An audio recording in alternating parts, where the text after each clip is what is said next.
क्या ख़वातीन खुद से कुछ ऐसा कर सकती हैं कि उन्हें लेबर पेन्स स्टार्ट हो जाए? इस टॉपिक के बारे में आज हम बात करेंगे, क्योंकि मेरे पास बहुत सारी बच्चियां आ रही हैं जो कहती हैं कि हम 39 वीक्स पे हो गए हैं या टर्म आ गई है और बेली वेट है, डिस्कम्फर्ट है, अब हम चाहते हैं कि पेन स्टार्ट हो जाए, लेबर स्टार्ट हो जाए, लेकिन डॉक्टर्स ऑब्वियसली 40-41 वीक्स तक वेट कराते हैं। वो मैंडेटरी होता है, हमारे जो रिकमेंडेशंस हैं उसमें है, या फिर ऐसे है कि कुछ मेडिकल डिसऑर्डर्स डेवलप हो जाते हैं, जैसे हाई ब्लड प्रेशर या शुगर का हो जाना, या फिर बच्चे की ग्रोथ के प्रॉब्लम्स आ जाते हैं। तो ऐसे केसेस में डॉक्टर इंड्यूस करने को कहते हैं कि हम लेबर को आर्टिफिशियली इंड्यूस करते हैं। कई ख़वातीन के जहन में ये सवाल आता है कि क्या कुछ हम ऐसा नहीं कर सकते कि हमें खुद से ही दर्दें लग जाए? तो आज आपको कुछ तरीके बताऊंगी जिससे आप अपनी हेल्प खुद कर सकते हैं कि आपको खुद लेबर पेन स्टार्ट हो जाए। तो आइए हम बात करते हैं।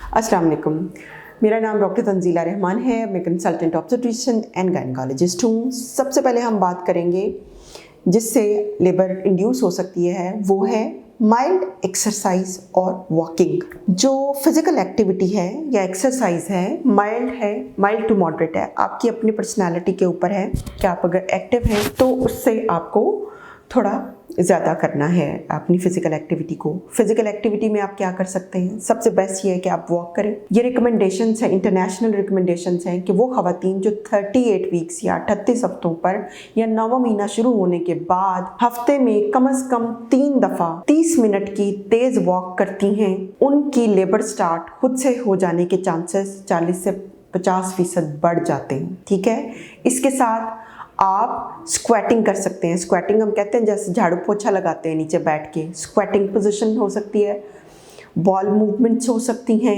या फिर डक वॉकिंग हो सकती है।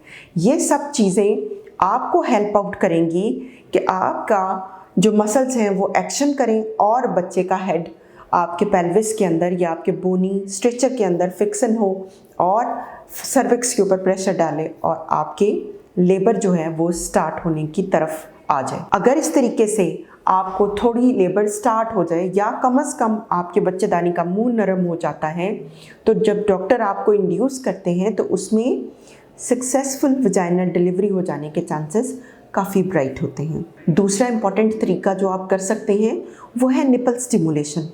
निपल स्टिमुलेशन जो है वो, क्योंकि निपल्स जो है फीमेल के, वो नर्व एंडिंग्स जो हैं वो रिच होती हैं, जो कि ऑक्सीटोसिन हार्मोन जो है उसको रिलीज़ करती हैं। ऑक्सीटोसिन हार्मोन ही होता है जो कि लेबर इंड्यूस करता है और जिसकी वजह से दर्दें आती हैं। निपल स्टिमुलेशन का तरीका क्या है?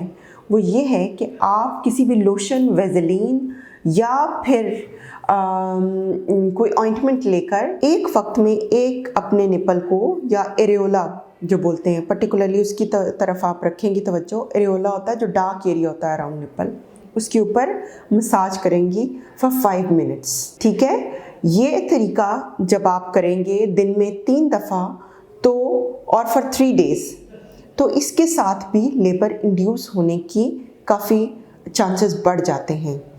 जो ये निपल स्टिमुलेशन है ये इससे एक्सेसिव नहीं की जा सकती जितना टाइम मैंने आपको बताया है, इसके अकॉर्डिंगली करें। इससे एक्सेसिव होगी तो फिर बहुत स्ट्रॉन्ग पेन्स आना शुरू हो जाती हैं जो कि स्टार्ट में अच्छी नहीं होती हैं। जो निपल स्टिमुलेशन है इसका रिज़ल्ट यूजुअली आप 3 दिन के लिए निपल स्टिमुलेशन करते हैं तो आपको 3 से 4 दिनों में इसका इफेक्ट नज़र आना शुरू हो जाता है। जो तीसरा तरीका है वो है इज़्दिवाजी ताल्लुक़।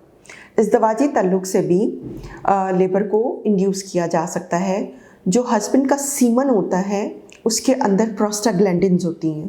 प्रोस्टाग्लैंडिन इज़ द ड्रग, ये वो है जो टैबलेट आपको डॉक्टर इंड्यूस करते वक्त आपके अंदर रखते हैं कि इससे आपको दर्दें लग जाएंगी, उसके अंदर भी प्रोस्टाग्लैंडिन होती हैं। जब इज़्दिवाजी ताल्लुक़ या फिर इंटरकोर्स किया जाता है तो उससे जो प्रोस्टाग्लैंडिन आपके वजाइना में जाती हैं उससे भी लेबर इंड्यूस हो सकती है। जो 4th तरीका है वो ये है कि कुछ ऐसी चीज़ें हैं खाने के लिए, खुराक में, जिससे लेबर इंड्यूस हो सकती है। मैं यहाँ पर एक बड़ी इंपॉर्टेंट बात मेंशन कर दूं कि ये जो खुराक वाला तरीका है, इसके बारे में हमारे पास साइंटिफिक कोई डाटा नहीं है, लेकिन क्योंकि ये शोल्डर टू शोल्डर चलता आ रहा है तो इसमें थोड़ी बहुत हकीकत ज़रूर है। रास्पबेरी टी लीव्स जो होते हैं वो इम्पॉर्टेंट होते हैं। अगर आप दिन में 2 दफ़ा रास्पबेरी ग्रीन टी लें तो उसके साथ लेबर इंड्यूस होने के चांसेस बढ़ जाते हैं। कैस्टर ऑयल आप ले सकते हैं, उसके साथ हैं। कुछ लोग कहते हैं कि खजूरें खाने से भी लेबर इंड्यूस हो जाती है। क्योंकि ये हेल्दी चीज़ें हैं, इनके खाने का कोई नुकसान नहीं है, तो आई रिकमेंड कि आप जब 38 वीक्स या 38 हफ्ते पे पहुँचें या फिर 9वां महीना आपका शुरू हो जाए तो आप ये तरीके ज़रूर शुरू कर दें। इसके अलावा कुछ जो तरीके हैं जैसे ऑक्यूपंक्चर है, इसके साथ कुछ हर्बल रेमेडीज़ हैं, लोग जड़ी बूटियां हैं वो एडवाइस करते हैं, ऑक्यूपंक्चर एडवाइस करते हैं, तो वो भी आप अथेंटिक कोई चीज़ देखकर कराइए। ऑक्यूपंक्चर भी आप अथेंटिक ट्रेन बंदे के पास जाएं। इसका साइंटिफिक तो कोई डाटा नहीं है, लेकिन may be it is helpful. थोड़ा बहुत इसका बेनिफिट ज़रूर हो सकता है। लेकिन मैं आज के इस सेशन में आपको टेक होम मैसेज ये दूंगी कि एक तो आप डाइट में थोड़ा सा रास्पबेरी ग्रीन टी लें और थोड़ा बहुत आप कैस्टर ऑयल ले सकते हैं। फिज़िकल एक्टिविटी वंडरफुल काम करती है। आप वॉक करें और उसके साथ आप स्क्वेटिंग पोजीशन करें, उससे लेबर स्टार्ट होने में और आपका स्टेमिना बिल्डअप होने में कि आप लेबर को कोप कर सकते हैं हेल्प मिलती है। इसके साथ nipple stimulation do wonderful job, इसको आप अपनी उसमें प्रैक्टिस में ला सकते हैं, लेकिन जो मैंने प्रिकॉशन अपनी वीडियो में बताई है उसको ज़रूर अंडर कंसिडरेशन रखें। इसके साथ आप हेल्प कर सकती हैं अपनी कि आप अपनी लेबर को खुद इंड्यूस कर लें ताकि आपकी नॉर्मल डिलीवरी की तरफ जाने के चांसेस ब्राइट हो जाएं। होपफुली आपको मेरा ये सेशन पसंद आया होगा। इसको लाइक करें, शेयर करें, मेरे चैनल को सब्सक्राइब करना मत भूलिएगा और कमेंट करना भी मत भूलिएगा। Thank you.